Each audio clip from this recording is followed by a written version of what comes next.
तो प्रसंग चल रहा है कि जब ऐसी परम शक्ति है उसकी खोज करनी चाहिए जिससे सारा ही सुख होता है। और आपको तो खोजा खाजा मिला हुआ है, दास बता रहा, प्रमाण दे रहा है। और उस परमात्मा कबीर इज गॉड, 6 तो गवाह है दास के पास, 6 गवाह उस पर कबीर इज गॉड। कौन कबीर? धानक रूप रहा करतार, वो काशी के अंदर जो धानक दुल्हा था वो भगवान, और सारे सदग्रंथ गवाह। और फिर भी ना समझ में आओ तो बता, फिर परमात्मा कहे फिर हम क्या करें? फिर कौन सा तरीका अपनाएंगे आपके लिए, भगवान को पहचानने के लिए और उससे गुण लाभ प्राप्ति करने के लिए? तो पुण्यात्माओं कहते हैं, जो जन मेरी शरण है ताका हूं मैं दासी, गेल गेल लाग्या फिरूं जब तक धरती आकाश। कबीर परमात्मा कहते हैं, जब से तुम यहां आए हो मेरे को छोड़कर सतलोक से, और तुम्हारी ये दशा आप देख ही रहे हो पुण्यात्मा, घड़ी कहने की जरूरत नहीं, क्योंकि आप बुद्धिमान हो, ज्ञान भी समझ रहे हो। जो ज्ञान दास दे रहा है ये मेरा नहीं है, इस दास का नहीं है, ये तो परम पिता परमात्मा कबीर जी का दिया हुआ ज्ञान है। और भगवान की का ज्ञान झूठा नहीं होता, 100% सत्य होता है। तो इसमें ये तो सोच लेना कि जो ज्ञान दास दे रहा है ये गॉड गिवन है, और भगवान का दिया हुआ ज्ञान ये गलत नहीं हो सकता। इसलिए अपने दिल को डांटो, मन को रोको इसके ऊपर कि सचमुच यही सच सब कुछ है, साधना भी यही ठीक है, भगवान भी यही है, हमारे सदग्रंथ प्रमाण देते हैं और महापुरुषों ने भी इसकी गवाही दी है। तो ये सबसे पहले ये निश्चिंत होना चाहिए कि कबीर इज गॉड। जब आपको ये पक्का हो जाएगा कि परमात्मा कबीर जी है, और कौन कबीर? उन गवाहों ने जो विटनेस है, महापुरुष आदरणीय धर्मदास साहिब जी, आदरणीय गरीबदास साहिब जी, आदरणीय मुल्कदास साहिब जी, आदरणीय नानक साहिब जी, आदरणीय दादू साहिब जी, आदरणीय गरीबदास साहिब जी, गांव छुड़ानी जिला झज्जर हरियाणा वाला, और आदरणीय गीसा दास साहिब जी, गांव खेखड़ा जिला बागपत उत्तर प्रदेश, और काशी वाले स्वामी आदरणीय रामानंद जी महाराज। तो ये दास के पास गवाह है, विटनेस है उस परम पिता के कि who is God, Kabir is God. Who Kabir? हम सुल्तानी नानक तारे दादू को उपदेश दिया, जात जुलाहा भेद न पाया वो काशी वह कबीर हुआ। कि हम सुल्तानी नानक तारे, गरीबदास साहिब जी कहते हैं कि हम सभी इंक्लूडिंग मी, इब्राहिम सुल्तान अधम बलख बुखारे के राजा, मुसलमान, और दादू जी और नानक जी, हम सबको पार किया किसने? वो जाति जुलाहा भेद नहीं पाया, वो काशी माहे कबीर हुआ। अनंत कोट ब्रह्मंडे का एक रति नहीं भारे, सतगुरु पुरुष कबीर हैं जो कुल के सिरजनहारे। जो जन मेरी शरण है ताका हूं मैं दासी, गेल गेल लाग्या फिरूं जब तक धरती आकाश। जो बच्चा गौ की नजर में यूं साईं को संत, भक्तों के पीछे फिरे वो भक्त वत्सल भगवंत। हमारे भगवान कौन है? आज तक हमने वो परमात्मा भगत वत्सल भगवान ही नहीं मिला था। हम भगत वत्सल मान रहे थे श्री कृष्ण जी को, श्री विष्णु जी को, श्री रामचंद्र जी को। ये इनके पुजारियों के भगत वत्सल थे, लेकिन इनकी शक्ति कितनी थी, ये कितना लाभ अपने भगत को दे सके थे, ये आपको पता है। तुम कौन राम का जपते जापम, तात कटे नयति नूतापम। तुम किस भगवान का आसरा लिए बैठे हो जिसे तुम्हारे 3 ताप भी नहीं कट सकते? 3 ताप के अंदर किसी देव, किसी ऋषि संत का श्राप दे देना, ये 3 ताप में आता है। किसी ने कोई प्रेत बाधा कर देना, किसी के ऊपर कोई जंतर मंत्र करके प्रेत बाधा कर देना, ये 3 ताप के अंदर आते हैं। और भी अन्य बहुत सी ऐसी 3 ताप के अंदर हैं, जैसे आध्यात्मिक, दैविक, आध्यात्मिक, इस प्रकार के ये 3 प्रकार के ताप हैं। देहिक, तो इन सभी तापों का नाश भी परमात्मा कर सकता है। हर तरह के किसी भी प्रकार का कष्ट आध्यात्मिक मार्ग से संभव हो सकता है। लेकिन अब परमात्मा ने ये मार्ग ऐसे समय में शुरू किया है कि हमारे कर्म इतने बिगड़ गए कि उस स्थिति में आने के लिए कि हमारे ऊपर आध्यात्मिक सारी क्रियाएं तुरंत असर करें, उसमें बहुत टाइम लगेगा। हम इतने भक्तिहीन हो लिए, इसलिए मालिक ने आपको वर्तमान में विज्ञान ऐसी दे दी आप ही को कि आपके छोटी मोटी कोई कष्ट शरीर में है तो उसके साथ थोड़ी बहुत जो भौतिकता से भी उसका ट्रीटमेंट करें बॉडी का। तो उसके लिए बढ़िया, आजकल जैसे पहले हमने देखा, हम छोटे छोटे थे, हमारे दादा जी देखे, सिर में दर्द हो जाता, कपड़ा बांध कर और 3-3 दिन दुखी रहते, ना काम कर पाते। एक छोटी सी टेबलेट ले ली, खा कर टेबलेट 10 मिनट में कितना घूमो फिरो, कोई कष्ट नहीं।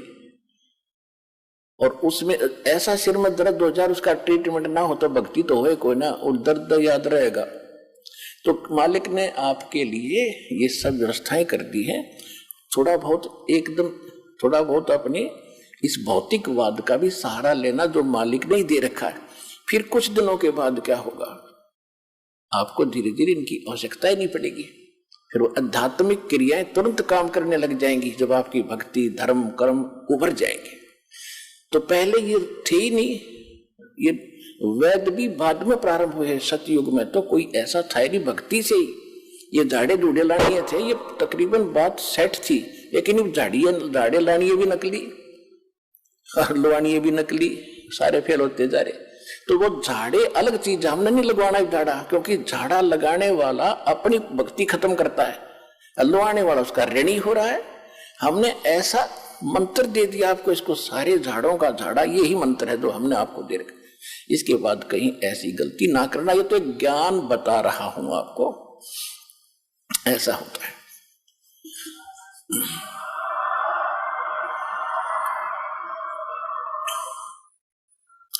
तुम कौन राम का जपते जापम, तात कटे न ये तीनों तापम। हम पौराणिक कथाएं सुना करते थे बचपन से ही, क्योंकि पवित्र हिंदू धर्म में जन्म था। हमारे धर्म गुरुओं ने जो भी हमारे अंदर ज्ञान फीड कर रखा था वो बहुत बोलबाला था, जन जन की जुबान पर था। इसी को फिल्माइज भी किया जाता था, इसी के नाटक भी सुनाए जाते थे, रामलीलाएं भी सुनाई जाती थी। क्या था कि एक समय नारद जी कहीं तपस्या साधना करके आए थे और उसको भ्रम हो गया कि मैंने अपनी काम वासना, अपनी विषय वासना पर काबू पा लिया। अब जंगल में बैठा था, मूंड बांड मुंडवा के, और वहां घास फूस फल आहार करके शांत भाव से रह रहा था। साधना करके 1, 2, 4, 10 वर्ष अपने पिता ब्रह्मा जी के पास आए नारद जी, और ब्रह्मा जी ने कहा बेटा साधना करे आए। कहा जी, क्योंकि ब्राह्मण थे, ब्राह्मणों का काम में भक्ति करना था और तो काम ही नहीं था। बहुत अच्छा बेटा, खूब सफलता मिल गई होगी। कहा जी सफलता मिल गई, अब मैं विषय वासना के अधीन नहीं रहा, मैं शादी नहीं कराऊंगा, आजीवन ब्रह्मचारी रहूंगा, मेरे ऊपर कोई असर नहीं कर सकती कोई भी विकार। ब्रह्मा जी ने कहा कि बेटा बहुत अच्छी बात है, यही काम होता साधु संत ब्राह्मण का, लेकिन ये बात किसी को बताना नहीं होता, अपने गुप्त रखना। उसने तो बालक की आदत तो है, पिताजी जिस वस्तु ने डांटा उसने जरूर कराया करे। अब मना करे ना, उसने जरूर करेगा। विष्णु जी के पास गया, अंकल जी के पास,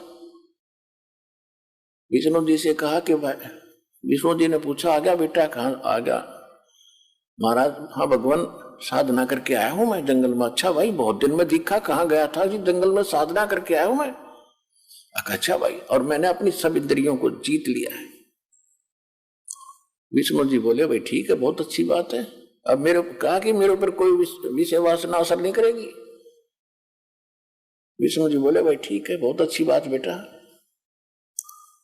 भगत का तो काम में ये होता है, वासनाओं को काबू करे, भक्ति करो, ठीक। अब ये काल है जालिम, इसने विष्णु जी को प्रेरणा करी कि भाई नारद जी को तो अभिमान हो गया, इसका अभिमान तोड़ना चाहिए। जब विष्णु जी के घर से निकलकर चला, किसी नगरी में जा रहा था, वहां एक मायावी नगरी तैयार कर दी और उस राजा की लड़की का स्वयंवर हो रहा था। और वहां खूब चहल पहल और खूब सजा रखी उस नगरी को। नारद जी ने पूछा भी क्या पर्व है आज? नगर के लोगों ने बताया कि राजा की लड़की का विवाह है और इतनी सुंदर लड़की है कि शायद पृथ्वी पर नहीं एक परी उतरी है। और दूर दूर के देश के लोग राजा लोग आ रहे हैं। आज स्वयंवर है, वो स्वयंवर बनेगी, अपने वो मनपसंद पति चुनेगी, लाइन में सब बैठ जाएंगे, वो जिसको चुनेगी वो उसके वरमाला डाल देगी, उसका पति होगा।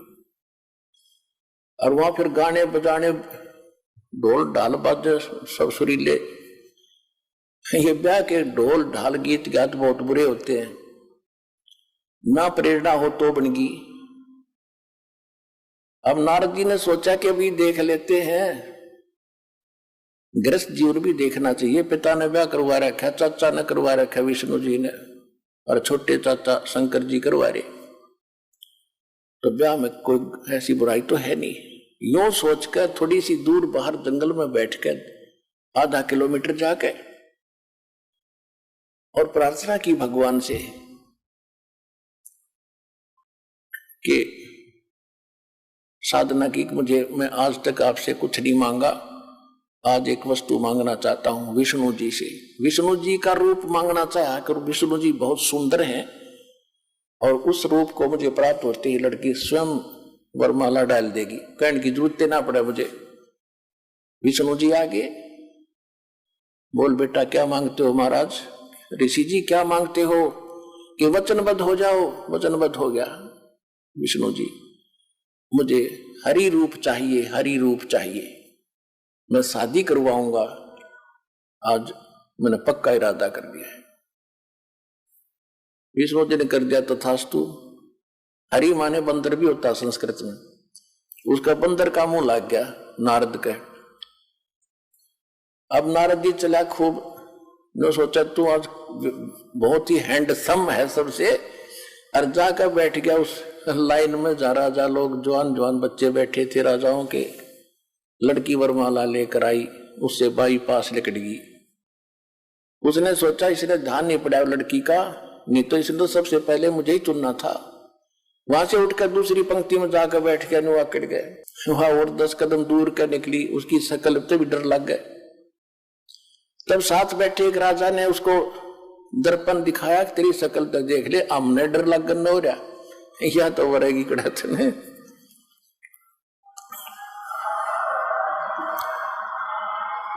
जब उसने देखा कि मेरा तो लिया बिगाड़ दिया विष्णु जी ने, तो उसको श्राप दे दिया। ये तो आपने खूब कथा सुन रखी है, पर इतनी सुनाऊंगा, ज्यादा नहीं।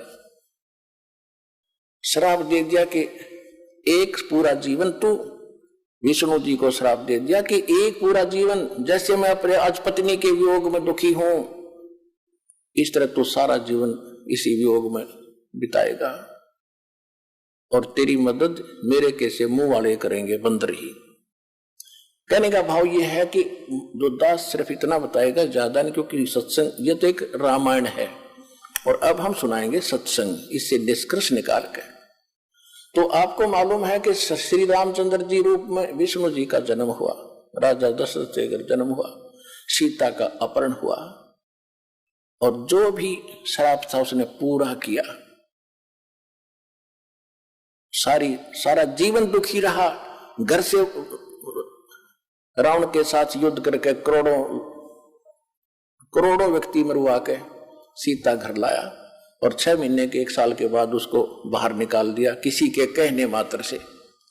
आखिरी सांस तक वो अपनी पत्नी का मुंह नहीं देख सका। उसके बाद अंत में मालूम है श्री रामचंद्र जी का सरयू नदी में कैसे अंत हुआ।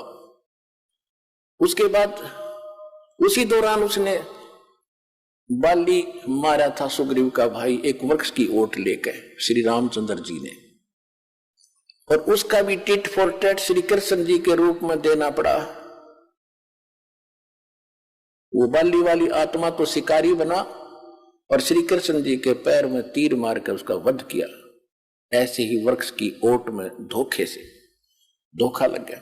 तो कहने का भाव यह है कि तुम कौन राम का जपते जापम और ताते कटे ना ये तीनों तापम। फिर उदाहरण देते हैं कि महाभारत में एक प्रकरण आता है कि जब युद्ध का समय हुआ, अर्जुन मना कर रहा था मैं युद्ध नहीं करूंगा, श्री कृष्ण जी में युग काल प्रवेश करके उसको डरा धमका रहा है, फिर ज्ञान समझा रहा है, तो युद्ध कर ले, तुझे कोई पाप नहीं लगेगा, मैंने सब मार रखे। उसकी बातों में आकर डर डरा के अर्जुन ने युद्ध कर लिया और युद्ध के अंदर जो पांडवों को पाप हुआ उस कारण से युधिष्ठिर जी को बुरे सौपन आने लगे। जब राजगद्दी पर बैठ गया वो उसके, और श्री कृष्ण जी उनके धार्मिक गुरु थे, तो अपने कोई दिक्कत आती है तो गुरु से ही समाधान शिष्य चाहते हैं। तो पांडवों के धार्मिक गुरु, यादवों के धार्मिक गुरु श्री कृष्ण जी थे। श्री कृष्ण जी से जब पूछा कि ये क्या कारण है और क्यों ऐसा हो रहा है, भाई को बहुत बुरे सौपन आ रहे हैं, खाना नहीं खा रहा है, आंखें फटी फटी सी रहती है, ना बोलता है, सहमा सा रहता है, जैसे कोई मेंटल हो गया। श्री कृष्ण जी ने बताया कि तुमने जो महाभारत में बंधु घात किया, चाचे ताऊ भाई बहन भतीजे मारे, सेना मारी, वो पाप तुम्हें दुखी कर रहा, सेध रहा, वो पाप कर्म तुम्हें आड़े आ गया, इसका समाधान। तो उस समय अर्जुन को महसूस तो हुआ कि युद्ध के समय जब मैं मना करूं था युद्ध करने से, और कृष्ण कह रहा था तू क्यों नहीं करता, तू तो सूरवीर है, क्यों अपने लक्षण को भूल गया है, ये है वो है, और मैंने सबको मार रखा है, तुझे पाप नहीं लगेगा। आज ये पाप कहां से आ गया? तो अर्जुन बोला नहीं, इसलिए नहीं बोला कि यदि मैं टोक दूंगा, अभी मैं आज प्रश्न कर देता हूं कि आप पहले तो कह रहे थे तुम्हें पाप नहीं लगेगा, और आज ये पाप कैसे लग गए? क्योंकि श्री कृष्ण जी ने उसका समाधान बता दिया था कि पूरी पृथ्वी के जितने भी साधु संत और भक्त और जनता है, यानी साधु संत हैं, उनको आमंत्रित करो, एक अश्वमेध, एक यज्ञ का अनुष्ठान करो, यज्ञ, धार्मिक यज्ञ। उसमें ऊपर आकाश में जो स्वर्ग लोक के देवताओं को भी निमंत्रण दो, और उसमें एक शंख रखा जाएगा, शंख जो मंदिरों में बजाते हैं, आपने देखे होंगे। इस तरह का 5 मुख का एक शंख रखा जाएगा,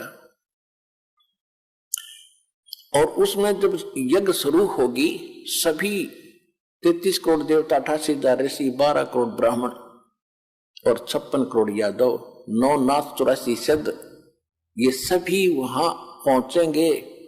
और जिस समय ये सब खाना खा लेंगे महापुरुष, उसके बाद वो 5 मुख का शंख था, पंचायन 5 मुख थे उसके।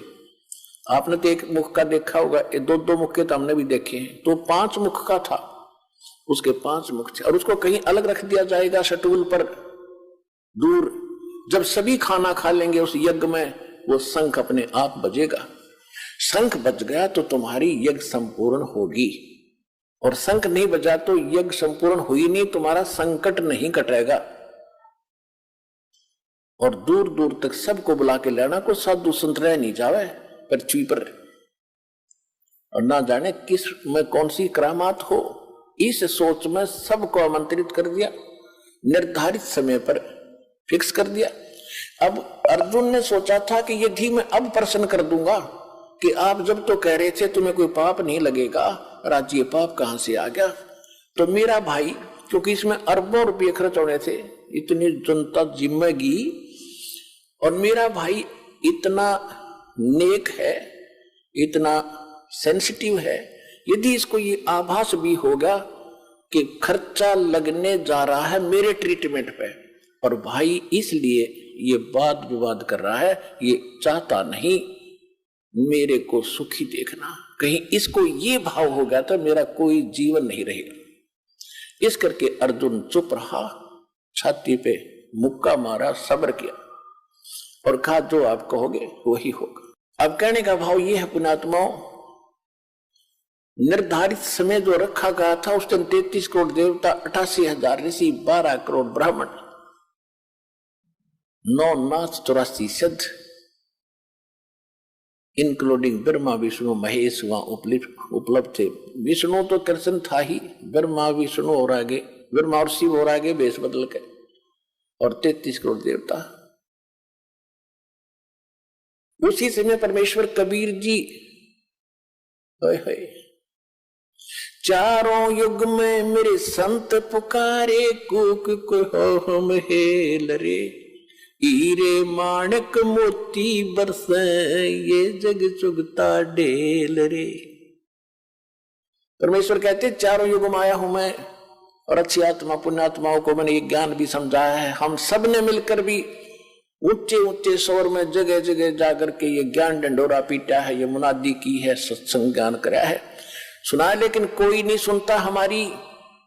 हम तो ये सत्य साधना शास्त्र अनुकूल रूप साधना रूपी हीरे और मोती तुम्हें दे रहे हैं जो बहुमूल्य हैं, तुम इनको ना स्वीकार करके कंकर और पत्थर और डले इकट्ठे कर रहे हैं, आन उपासना करके, अन्य देवताओं की भगवानों की पूजा करके, एक समर्थ कबीर भगवान की भक्ति ना करके जो अन्य पूजाएं तुम कर रहे हो वो डले ढो रहे हो, ढेल इकट्ठे कर रहे हो। चारों युग में मेरे संत पुकारे, कूक कहा हम हेल रे, हीरे माणक मोती बरसे, ये जग चुगता ढेल रे। सतयुग में सत सुकृत कह टेरा, त्रेता नाम मुनिंदर मेरा, द्वापर में करुणा में कहाया, कलयुग नाम कबीर धराया। तो द्वापर युग में परमात्मा करुणा में नाम से आए थे। एक लीला जैसे कबीर जी के रूप में सतयुग में, इसमें कलयुग में की है, ऐसे ही उस समय वो परमात्मा करुणा में नाम से आए थे, और कमल के फूल पर एक सरोवर के अंदर परमात्मा बालक रूप धारण करके वहां अवतरित हुए थे, सतलोक से चल कर आए थे। वहां से उसको एक बाल्मीक परिवार जो निसंतान था वो ले गया था उठा के। तो उस समय परमात्मा बाल्मीक कहलाए थे, क्योंकि बाल्मीक जाति ऋषि वाल्मीकि जी के बाद उसके अनुयायियों की बनी है, जो सतयुग में प्रारंभ होगी थी वाल्मीकि जाति।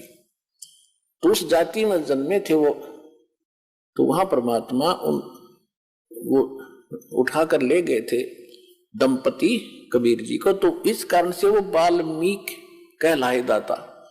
और उसी वाल्मीकि के उस यानी वाल्मीकियों में ही एक सोपच नाम का एक सुदर्शन थे, सुदर्शन नाम था, केवल उसने भगवान को पहचाना था। उसने भी जब पहचाना था जब मालिक ने ऊपर ले जाकर उसको वापस छोड़ा था, उसके बाद उसका बिल्कुल भ्रम निवारण हो गया था। लेकिन सुदर्शन के माता पिता नहीं मानते थे, और खुद परमात्मा के माता पिता भी नहीं मानते थे, वो भी रामकृष्ण इन्हीं के पुजारी थे, विष्णु ब्रह्मा शिव जी के। लेकिन सुदर्शन जी ने मालिक का ये ज्ञान नाम भक्ति ग्रहण किया था। तो उस दिन भीम जो पांडवों का भाई था भीम, उसकी सेवा उस साइड में लगी थी ये निमंत्रण देने की, इन्विटेशन देने की। और उसने जाकर देखा सब जगह वो अपना निमंत्रण दे के आ गया, जा रहा था तो वहां एक झोपड़ी में सुदर्शन जी रहते थे, वाल्मीकि। और वहां जाकर के उसने कहा कि महाराज, अब मैं युधिष्ठिर राजा का भाई हूं, भीम मेरा नाम है, और आपको ये निमंत्रण देने आया हूं, आप अवश्य आइएगा, हम एक अश्वमेध यज्ञ कर रहे हैं। और परमेश्वर कबीर जी ने सुदर्शन जी को बता दिया था, करुणा में रूप में आए हुए थे भगवान, विद्यमान थे वहां पर, उस समय वर्तमान थे, उनको बता दिया था कि ऐसे ऐसे ये इन महाभारत जो किया है इनको बहुत हानि होगी, और काल ने युदास करा दिया, 18 करोड़ आदमी मरवा दिए, और पाप इनका सिर रखवा दिया पांडुआ का, और इनका बहुत बुरा हाल होगा सुदर्शन। इतना कहर इन्होंने कर दिया, राज खुश होकर राज कर रहे हैं, कितने दिन करेंगे इस राज को, इतने जीव मरवा के, पाप का मालगाड़ी भर ली मूर्खों ने। कहते हमारा ज्ञान किन्हें ना सुनिया, पर भी लेड़ जात है दुनिया। हमारी ज्ञान नहीं सुनते, और बकवादों में कहीं पर भी नहाने जाओ, कभी तीर्थों पर जा रहे हैं, कोई और साधना करे। तो सुदर्शन जी को बात याद आ गई, गुरुजी बता रहे थे ये तो वो आदमी है। तब सुदर्शन जी ने कहा कि अरे भीम, तुम्हारे अन्न को जो खाएगा वो सीधा नरक में जाएगा, ऐसी गलती सुदर्शन नहीं करेगा। तुम तो अपराधी व्यक्ति हो, तुमने लाखों बहन करोड़ों बहन विधवा कर दी, करोड़ों बहन बच्चे अनाथ कर दिए रे, अब उस नरक को खा रहे हो, उस रक्त को चाट रहे हो, और जो तुम्हारे अन्न को खाएगा वो भी तुम्हारी तरह नरक में जाएगा। हम नहीं आएंगे, यदि मुझे बुलाना है तो जैसी अश्व जो यज्ञ तुम करने जा रहे हो, ऐसी यज्ञ 100, ऐसी यज्ञों का 100 का फल मुझे दे दो, तब मैं तुम्हारे ग्रास तोड़ू, न कौन नरक में जा, ऐसे पाप के अन्न को खा के। अब भीम भी पहलवान था, मोटे दिमाग के व्याघ्र पहलवान, और फिर राज की ताकत, बॉडी की ताकत, श्री कृष्ण जी की ताकत के हमारे साथ भगवान रहते। तो कहने लगा कि बाबा जी ज्यादा मत बोला, यदि मुझे मेरे भाई और भगवान कृष्ण का मुझे डरना होता, तेरा मुंह न तोड़ देता पीट पीट के। खबरदार फालतू बकवास करिए, तो आना होता ये ना मत आइए, ये कैसे कह दिया हम अपराधी हैं। अब सुदर्शन जी चुप हो गए। भाई कहते साकट और सवान में उल्टा जवाब नहीं दे। भीम गुस्सा करके आ गया, क्या तेरे बगैर हमारी यज्ञ संपूर्ण नहीं होगी? ऐसे ऐसे मन मन सोचता हुआ रहा, ऐसे ऐसे ऋषि आएंगे, 33 करोड़ देवता आएंगे, श्री कृष्ण जी रहे वहां पर, ये तो फॉर्मेलिटी कर रहे हैं। मन में सोची भीमसेन ने, जब वो सारे 33 करोड़ देवता, 88,000 ऋषि, 12 करोड़ ब्राह्मण, 9 नाथ गोरखनाथ जैसे, और विश्वामित्र और ये मार्कंडे जैसी तोब वहीं बैठी थी, गोरखनाथ जैसी जो सोने को भी पहाड़ बना देता था वो भी वहीं विद्यमान थी, वो आत्मा।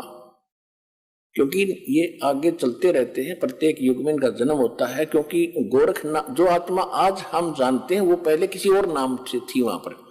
तो आज हम जानते गोरखनाथ की महिमा से, और कोई नाम बताओ थारा जच्चे ने, इसलिए इनको ऐसे बताना पड़ता है। इसमें भ्रम बना पड़ना कि गोरखनाथ कब जन्मे और वो कब हुआ और ये फला, इस चक्कर बना पड़ना। जो दास बोल रहा है सच्ची मानना, क्योंकि आप तो बच्चे हो, दास टीचर है।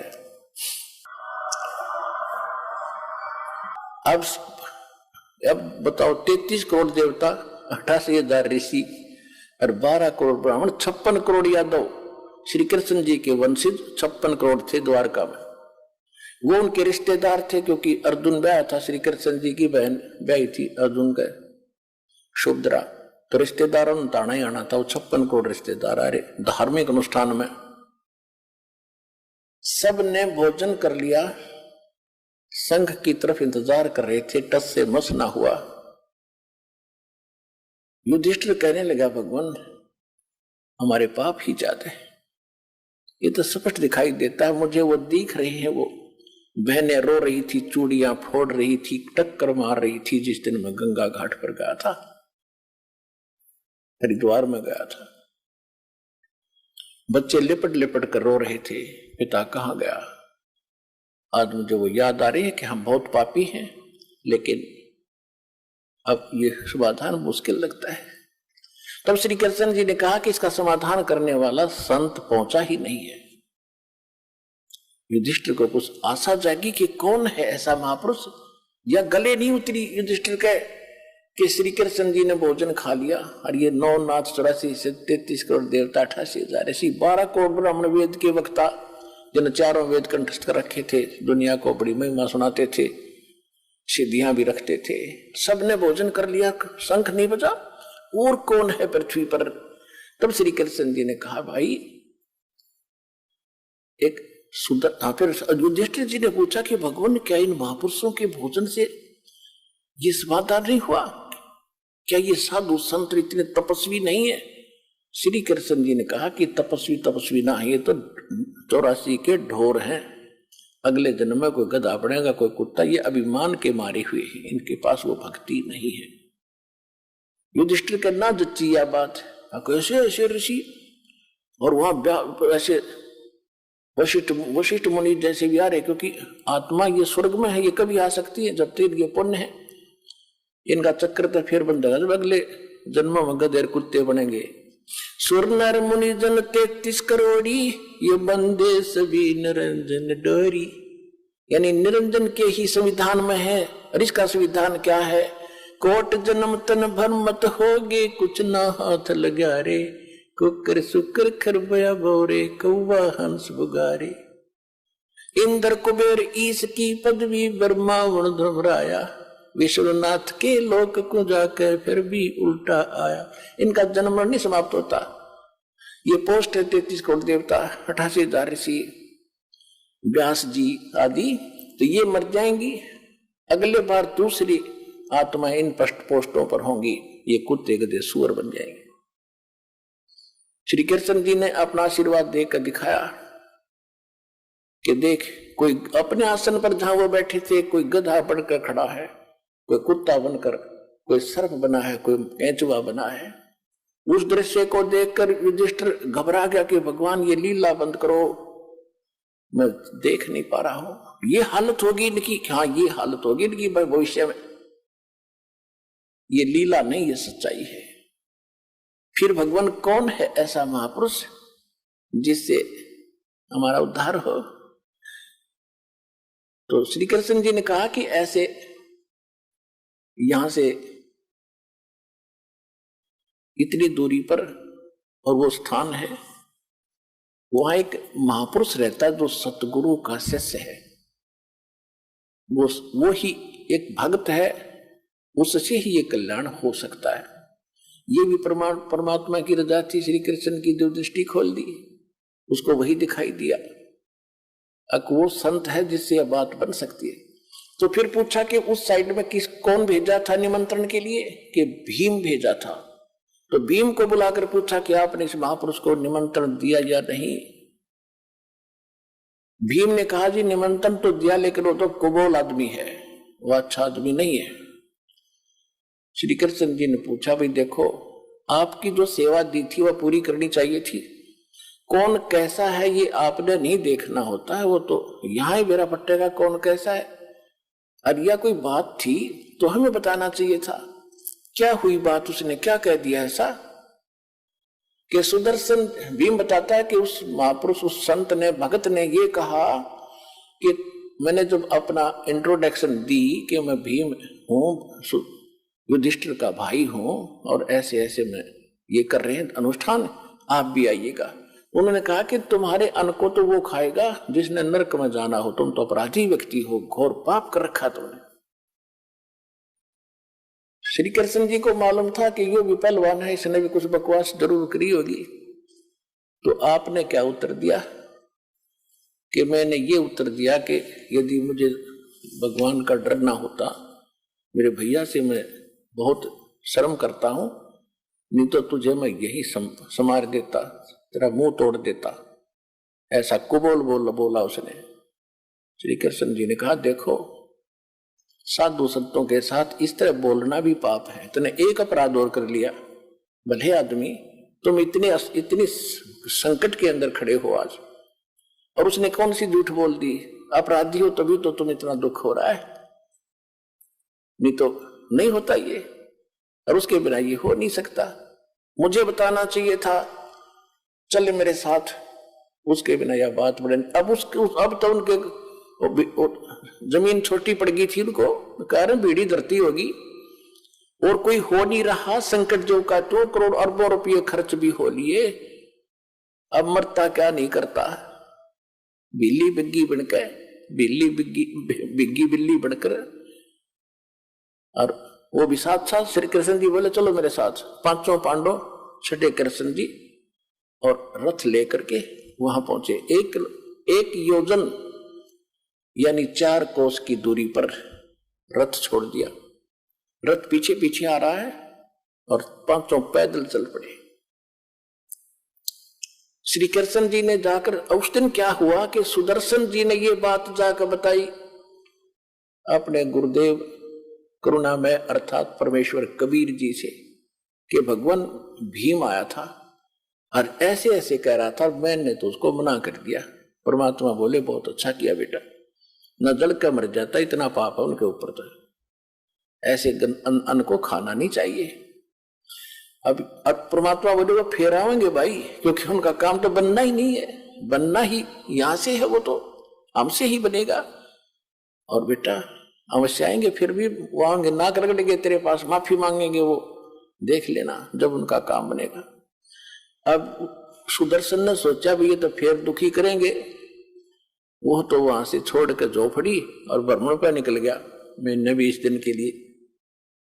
उधर से वो आ रहे थे, परमात्मा ने अपनी महिमा बना के रखनी थी, अपने भगत की इज्जत रखनी थी, और अपनी भक्ति की टेक रखनी थी, इज्जत रखनी थी, जनता में जनाना था कि हमारी भक्ति ऐसे ऐसे फल सबसे ताकतवर और श्रेष्ठ है।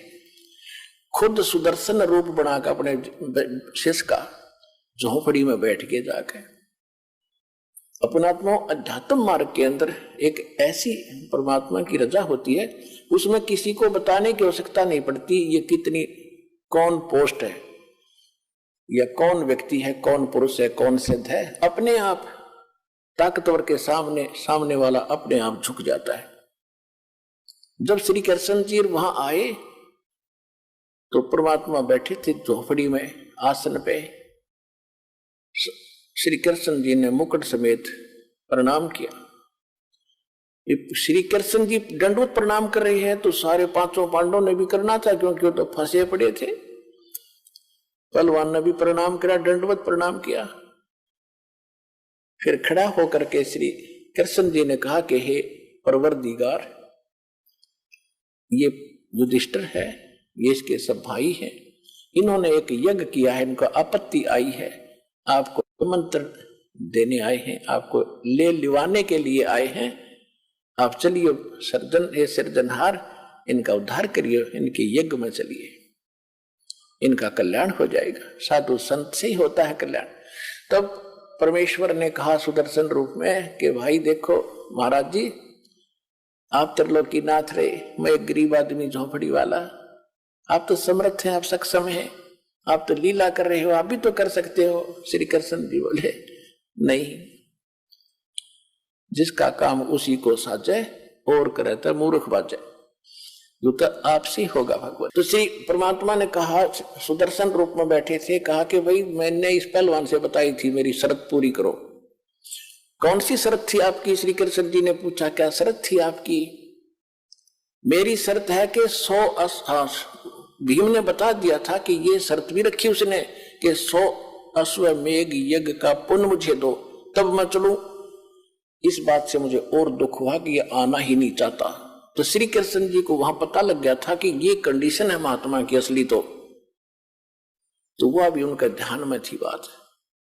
तो जो ही सुदर्शन रूप में परमेश्वर ने कहा कि मेरी वो कंडीशन पूरी करो जो शर्त मैंने रखी थी, 100 अश्वमेघ यज्ञ का फल मुझे दो, तब मैं चलूं। श्री कृष्ण जी ने कहा, अरे पुण्यात्माओं, ये वेद भी प्रमाण देते हैं, खुद भगवान भी प्रमाण देते हैं, चारों युग में मेरे संत पुकारे कूक कहा हम हेल रे, हीरे माणिक मोती बरसे ये जग चुभता ढेल रे।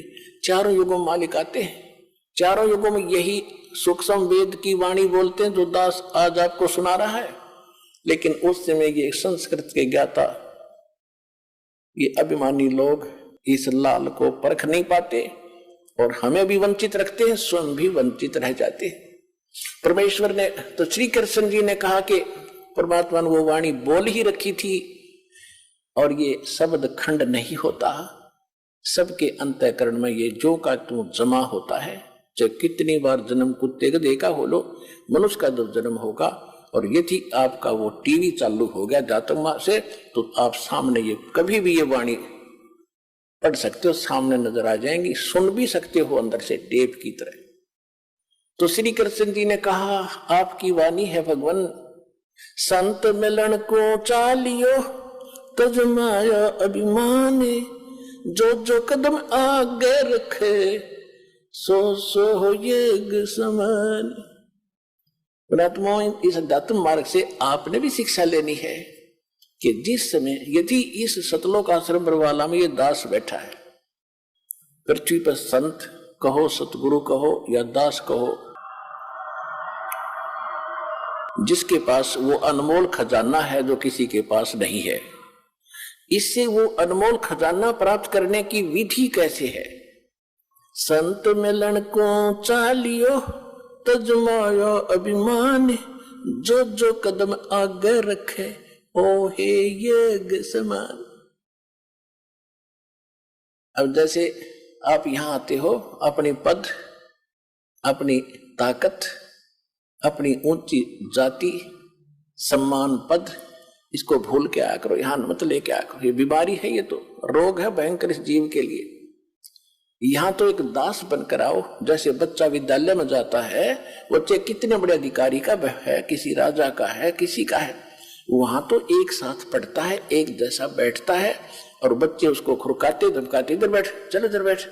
वो उस समय कभी कंप्लेंट नहीं करता अपने माँ बाप को जाके, वो मुझे धमकाता था, वो मुझे खुरकाता है, वो बच्चों की तरह ही रहता है। तो यहाँ आपने आके, चाहे कितना उच्च पोस्ट हो आपकी, ये उच्च पोस्ट तक 2 दिन की है, फिर कई पोस्ट मिल जाएंगी, गधे कुत्ते सुअर की जाए, यहाँ ठीक ठाक ना रहे तो वो भारी पड़ जाएंगे आपको। इसलिए यहाँ आकर विनम्र रहे, अधीन रहे, इस मन को सेट करना है।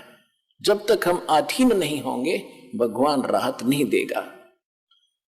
इसलिए श्री कृष्ण, उनको परमात्मा ने लीला करनी थी कि श्री कृष्ण में ऐसी प्रेरणा भरी, उसने जाति दंडोत प्रणाम किया तो 5 पांडवों ने भी किया। अगर वो प्रणाम नहीं करते तो भी राजा नहीं बख्शते दाता। ये नियम है दाता का। सबको पहले किसको भी कहते सोचल छिद्र मैं करूं, अपने जन के काज, अधीन होना पड़ेगा भगवान के निकट आने के लिए। अहंकार से भगवान 100 कोस दूर है।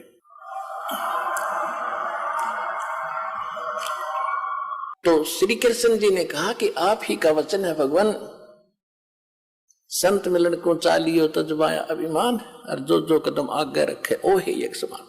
यानी इस प्रकार आने वाले भक्त को इस सतलोक आश्रम बरवाला में वही पुण्य मिलेगा जहां से आप चले हो, कहीं से चले हो।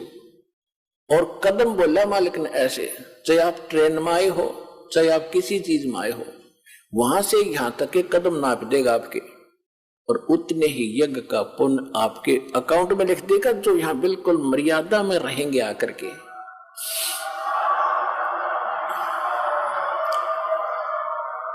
और उस एक यज्ञ को करने के लिए उन पांडवों ने शास्त्र विदिता का मनमाने ढंग से अरबों रुपये खर्च किए, तो भी सफल नहीं हुई वो यज्ञ। और वो पुण्य आपको यहाँ आने वाले को मर्यादा में विनम्र भाव से, निष्कपट भाव से और सीधा साधु भगत से यहाँ भाव से रहकर दर्शन करने से, सत्संग सुनकर जाने से लाभ हो जाता है। तो श्री कृष्ण जी ने कहा कि हे दाता, हम इंद्रप्रस्थ से चले हैं दिल्ली से, और यहां तक आने में हमारे जितने भी, आज आप देख सकते हो, आप तो अंतर्यामी हैं। कृष्ण जी तो उनको सही संबोधन कर रहा था, लेकिन उनका ना जच्चे थी यो सुदर्शन को ऐसा क्यों बोल रहा है, किसको? वो पांडव खड़े थे। आप तो अंतर्यामी हैं, आज आप खूब देख सकते हो आज इनकी क्या हालत है।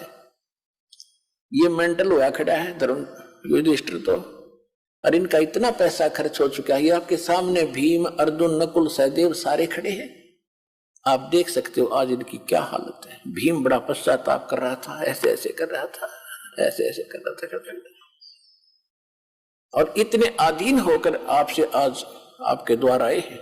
और आप ही की वाणी है कि जो ऐसे आता है उसको एक कदम का भी एक यज्ञ का फल मिलता है। इसको उनको यहां से यहां तक जितना भी हमारे पुण्य हुए हैं आपके वचनानुसार, ये मालिक 100 रख लो, बाकी हम दासों की झोली में डाल दो, हमारा भी कल्याण हो जाए। साधु भूखा भाव का धन का भूखा ना, अर्जय को धन का भूखा प्रभु साधु भी को ना।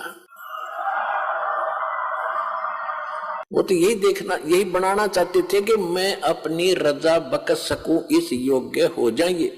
और किसके? उनके यज्ञों के भूखे थे, वो तो परिपूर्ण परमात्मा समर्थ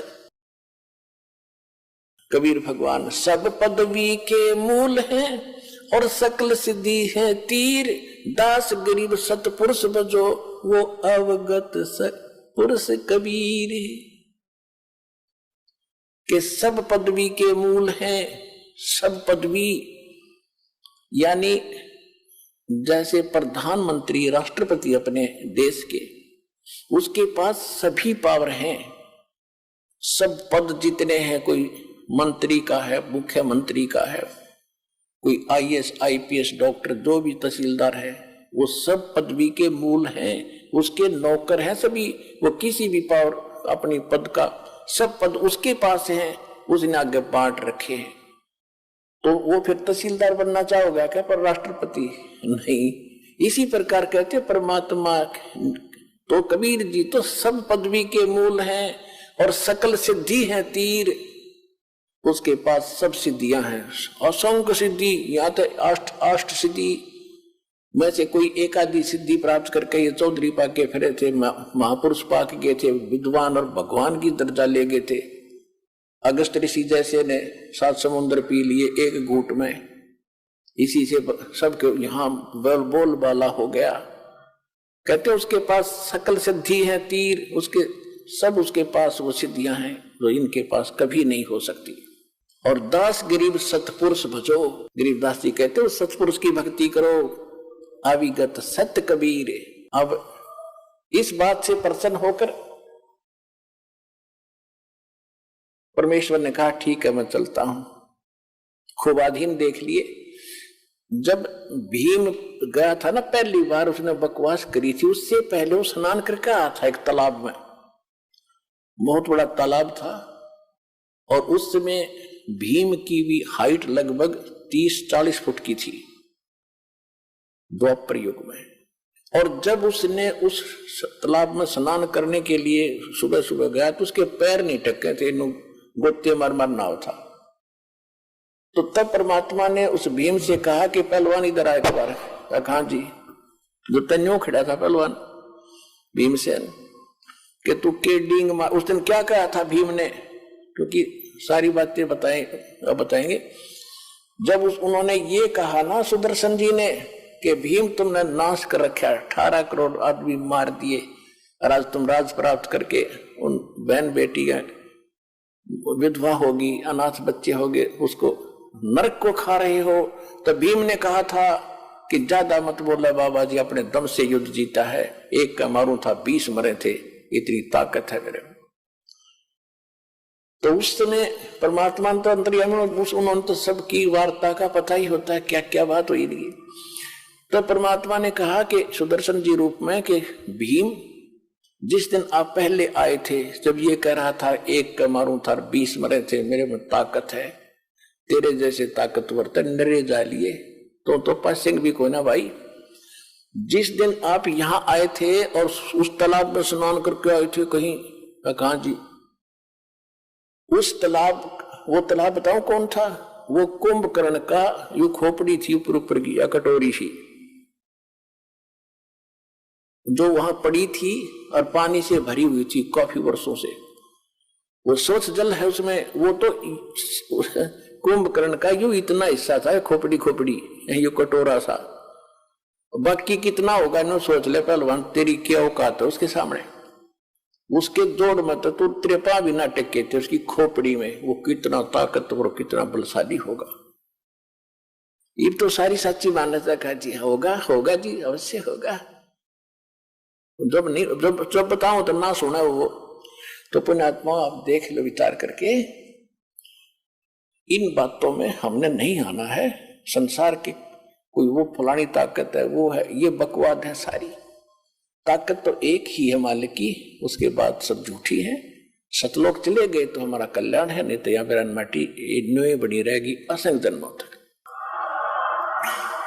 तो परमात्मा बोले ठीक है पहलवान, अब चलते हैं तेरे वहां भंडारे में। ऐसे कर, ये मेरी खुट्टी ऊपर एक लकड़ी पे परमात्मा की माला थी, उसकी सुदर्शन जी की या मनकों की माला, जिससे भजन करते मंत्र करते हैं, लकड़ी की मनियों की।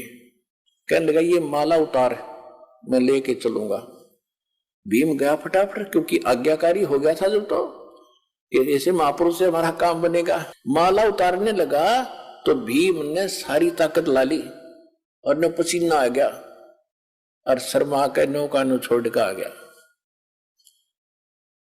तो परमेश्वर कहने लगे कि पहलवान रथ दे, जल्दी चल लेंगे। बोलना नहीं, एक लोखड़ा हो गया आके, महाराज मेरे से नहीं उतरती। परमेश्वर ने ऐसे किया था हाथ, वह अपने आप उतर के उनके हाथ में आएगी।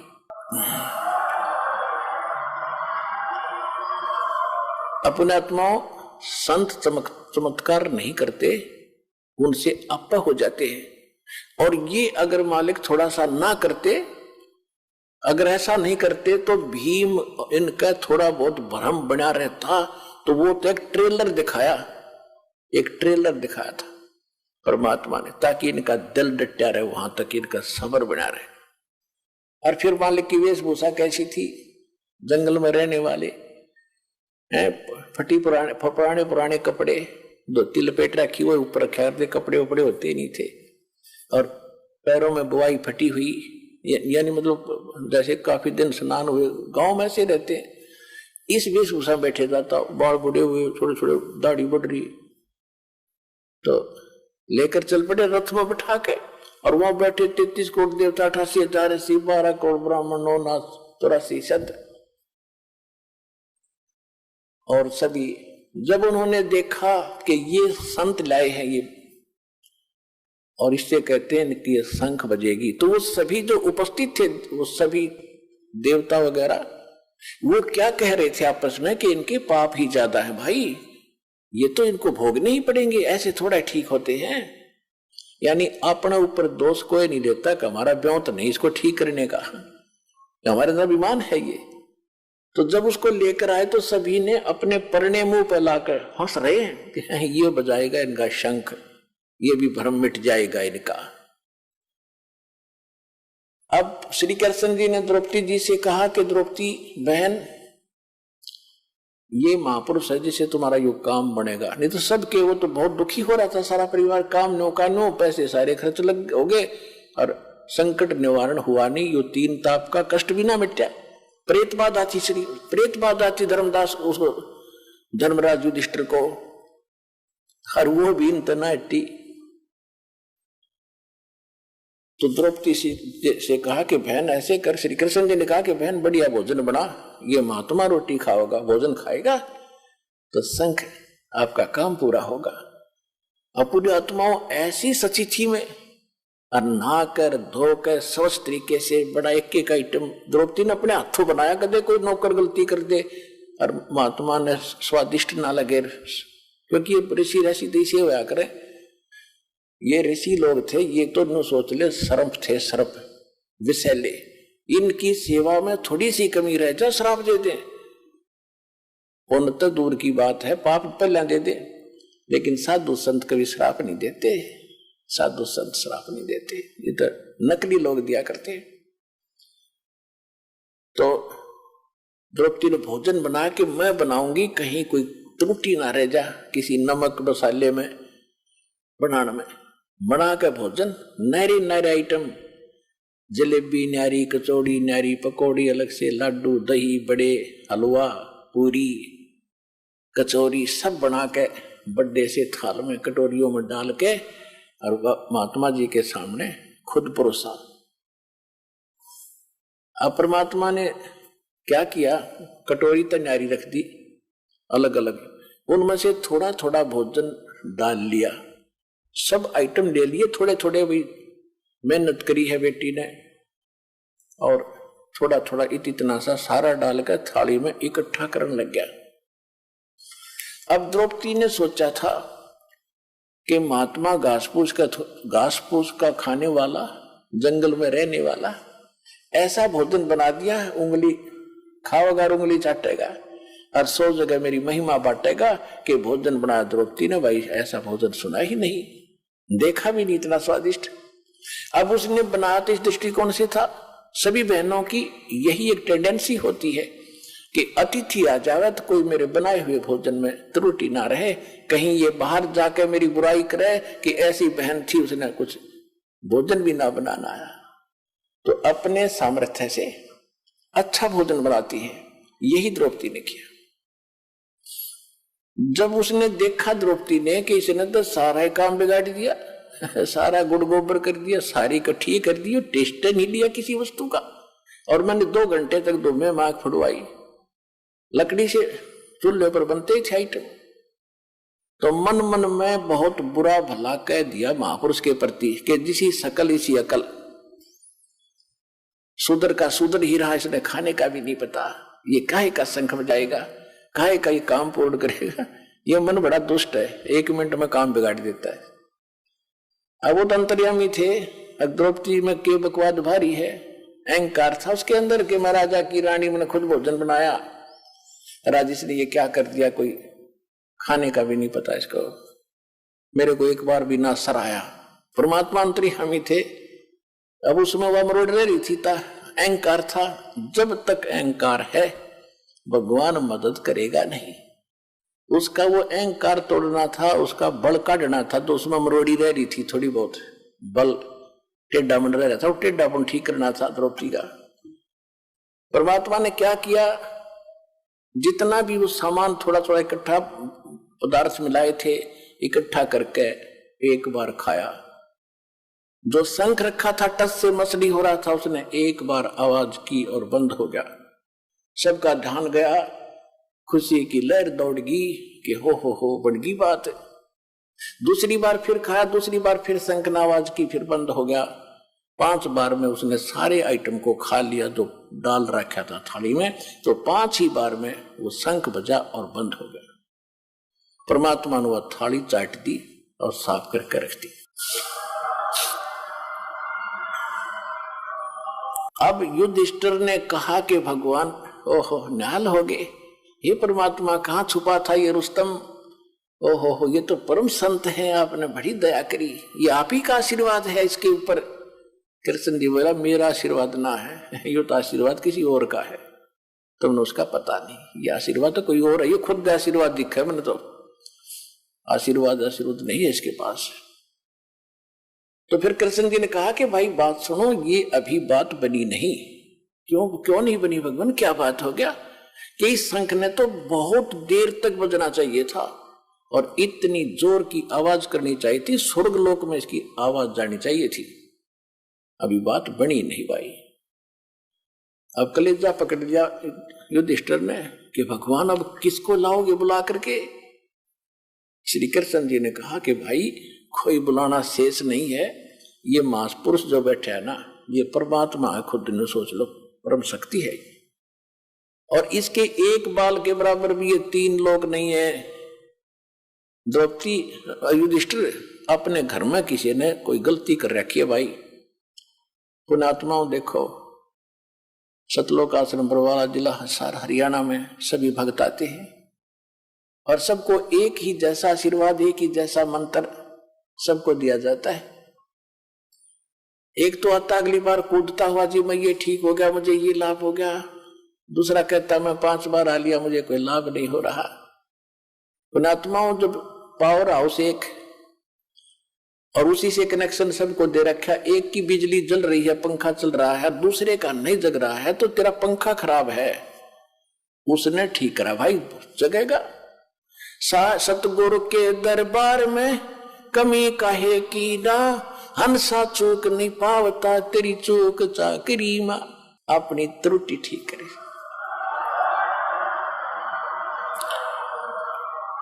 अपनी चूक ठीक करो। पावर तो ज्यों की त्यों है, आपको भी लाभ देगी। आपकी ये अग्रम मगरम खत्म ना होती। ये कैसे हो सकता है, ये कैसे हो सकता है, मतलब काफी दिन में सेट होगी। जब जिस दिन यह सेट हो जाएगी, Kabir is God nothing else, फिर देखना खेल दाता के। यही तो बात बिगड़ी पड़ी है। काल ने सबसे पहले ये नाश किया कि भगवान का नाम और निशान मिटा दूं और किसी को भगवान माने धक्के खाओ।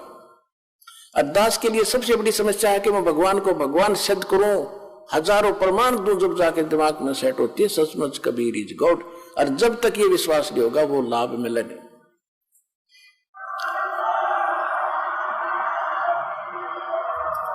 जैसा कि आप परमात्मा को जब भोग लगता है, एक शब्द सुनते हो, मोकू का खोज ढूंढे रे बंदे, मैं तो तेरे पास में, ना तीर्थ में, ना मूर्त में, ना काशी कैलाश में।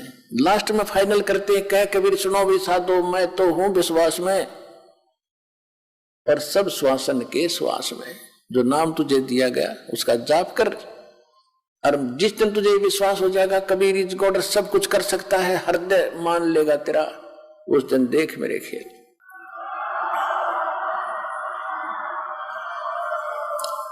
तो द्रौपदी के मन का दोष निकालना था। श्री कृष्ण जी ने कहा कि ये भगवान है खुद, और कोई अपने घर में त्रुटि है जिस कारण से लाइट नहीं आई, पावर आई नहीं, झपके मारेगी 2 बार 5 बार झपके लगागी, बंद होगी। तब कृष्ण जी को पता था कि द्रौपदी घनी चौधर की भूखी है, कार्य है इसमें थोड़ा सा। द्रौपदी को बुला के, बहन सच्ची बताना, ये जब ये महात्मा रोटी खा रहा था, आपने इसके प्रति क्या विचार किए? कृष्ण जी भी देख रहे थे, द्रौपदी ने भी देखा थी, वो कभी नौकर थी कभी नौकर थी, बैठी बैठी समझ गए थे कि अब काम बिगाड़ा तगी। तब उसने पूछा कि सच्ची बात बता, तूने क्या मन में सोचा इस महापुरुष के बारे में? इस महापुरुष में तुम्हारा काम नहीं होगा, तो इसने एक सुपथ सुधरी है क्या? इसको तो बाल्मीक समझती है, इसके एक बाल के बराबर भी 3 लोग नहीं, इतनी ताकत है इस महापुरुष के अंदर। द्रौपदी ने कहा सच्ची बता, द्रौपदी से कहा श्री कृष्ण जी ने कि सच्ची बताना, कि हाँ जी सच्ची बताओ। मैंने किसी नौकर का सहयोग नहीं लिया नौकरानी का भोजन बनाने के लिए, अपने हाथों भोजन बनाया। ने सोचा था ऐसा भोजन खिला दूंगी, महात्मा गुण गाओगा मेरे जाके और उंगली चाटता रह जाएगा। जब इन्होंने सारा इकट्ठा कर दिया, खिचड़ी बना दी, मैंने बड़ा दुख हुआ और ये शब्द बोल दिए कि रहा शूद्र का शूद्र, इसने खान का पता ना पीन का पता है, और ये काहे का शंख बजाएगा, काहे की कार्य सिद्ध करेगा। श्री कृष्ण जी बोले आपने तो एक पाप और इकट्ठा कर लिया, संत के बारे में गलत सोच कर। संत तो किसी तरह रहे, कैसे ही करे, तुमने बकवादों की जरूरत नहीं। अगर आप ही इतने अच्छे होते तो फिर इसको बुलाकर मैं क्यों लाया, मूर्ख हूं क्या मैं, ये सोच लेती थोड़ी बहुत। ये क्या है, कौन है, ये तो मैं भी ढंग से नहीं जानता, पर काम बनेगा इस तरह। तब द्रौपदी से कहा कि तू इसके चरण धो, या धूल समेत इसके पैर पी, चरणामृत पी, ताकि तेरी अकल ठिकाने आवे, तेरा पाप कटे, अहंकार मिटे। द्रौपदी जब बात बनेगी। द्रौपदी ने उसी समय प्रात में पानी डाला, एक लोटा लाई, परमात्मा के चरण धोए, कबीर जी के, सुदर्शन जी के। सुदर्शन रूप में मालिक बैठे थे, वो चेला तो सैर सपट्टे को चला गया था। अब धो के वो पैर जब द्रौपदी ने डाल कर गिलास में दो पुनः पिया, और कहा कृष्ण जी ने कि आधा मुझे भी दे बहन। इसे महापुरुष का शरणामृत कब कब नसीब हो। आधा श्री कृष्ण जी ने पिया, आधा द्रौपदी ने पिया। उसी समय शंख बजा, उसी समय शंख बजा और स्वर्ग तक उसकी आवाज गई।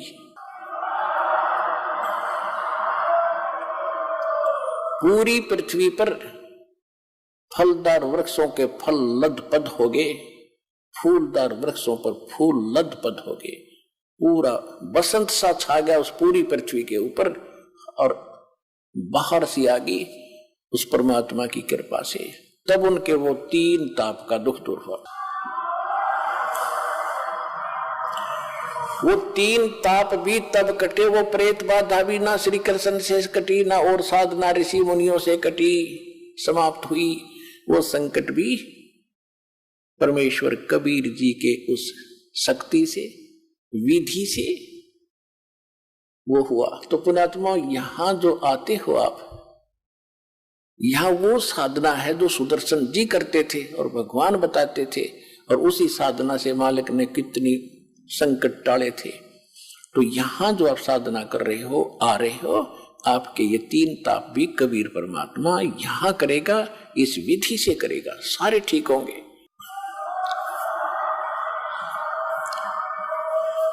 उस समय परमात्मा ने 1 घंटा सत्संग किया खड़ा होकर के, और सुनाया कि कोट जन्म तेरे भरमत हो गए, कुछ ना हाथ लगा रे, कुकर सुकर खरबा बोरे कौवा हंस बुगारे, मन तू चल रे सुख के सागर, जहां शब्द सिंधुरत नागर। अब वो बात उनके गला उतरे नहीं, क्योंकि सारे ऋषि पाक रहा, कोई देवता बना बैठा, श्री कृष्ण जी राजा बने बैठे, युधिष्ठिर जी राजा बने बैठे। वह गले उतरी नहीं उनका किसी का, जो भगवान बताना चाहते थे कि चलो उस लोक में 4 मुक्ति जा चंपी करती, सतगुरु मिले तो इच्छा मिटे, पद्मल पदे समाना, और चल हंसा उस लोक बैठाऊं जो आधर्म अमर स्थाना। 4 मुक्ति जा चंपी करती, माया होरी दासी, दास गरीब अभय पद पर से मिले राम अविनाशी। आप वहां चलो जी, किसी चीज का भाव नहीं, लेकिन नहीं मानने कोई भी। परमात्मा उठकर आ गए। अपनात्माओं तुम कौन राम का जपते जापम, तात कट न ये तीनों तापम। आज दास के पास वो भक्ति है जो भगवान ने सुदर्शन जी को दे रखी थी, उसको केवल और 5 नाम का ही मंत्र दिया था। लास्ट में दिया था कति 2 मंत्र और उसको 3। कति लास्ट में जब देख लिया कि कभी काम बिगाड़ ना दे, तब उसको दिया था, जब उसको पार करा था। और अब भंडारा खोल देना, क्योंकि हम तो ज्यादा कर्महीन हो गए। अब से ही ये सब कर्म करने लगेंगे, दान का, धर्म का, यज्ञ का, सब सुमरण। तब हम उस स्थिति में हमारी भक्ति आएगी, जिसको जितना धन हम वहां से लेकर आए थे भक्ति का, उतना ही तैयार करना पड़ेगा हमने वापस वहां जाने के लिए।